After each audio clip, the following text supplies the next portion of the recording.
याच्यामध्ये मंदिरांमध्ये जे असतं कीर्तिमुख, यस यस यस यस. तर त्याची त्रुटी येते ते.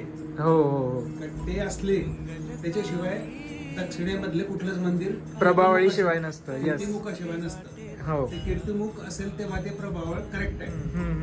बाकी याची जी अरेंजमेंट आहे, म्हणजे जे लेयर्स बनवलेले आहे तुम्ही, अप्रतिम बनवलेले आहे. आणि श्रीच्या मागे श्रीयंत्र हे खूपच सुंदर आहे. Yes yes.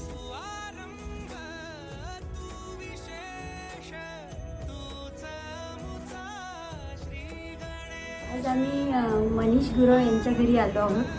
त्यांनी गणपतीचं अतिशय सुंदर असं म्हणजे छोट्या स्वरूपात असं साऊथमधल्या मंदिरांचं प्रतिकृती त्यांनी तयार केलेली आहे. आणि त्यांनी ही जी पुढची जी कमांड तयार केली आहे किंवा मागचं जे यंत्र तयार केलं आहे आणि ती जी स्पेशली जी रांगोळी तयार केली आहे ती सगळं त्यांनी तिकडे व्हिजिट करून तिथला सगळा अभ्यास करून त्यांनी तयार केली. गणपतीची आरती एकदम छान मस्त अगदी.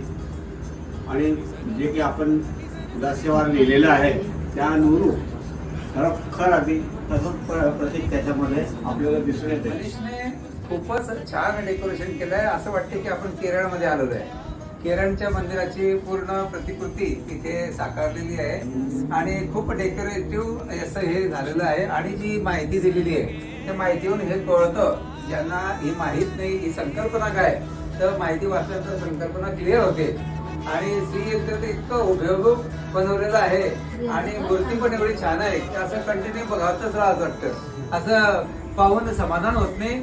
असं वाटतं की खूप इथेच बसावं आणि ती शांतता आणि सगळं जे एनर्जी आहे ती एनर्जी आपल्याला इथे क्रिएट होते आणि छान वाटतं. एखाद्या मोठ्या मंदिरात गेलेलो आहे आपण, त्याचं समाधान आपल्याला लाभतं. खूप छान मनीष.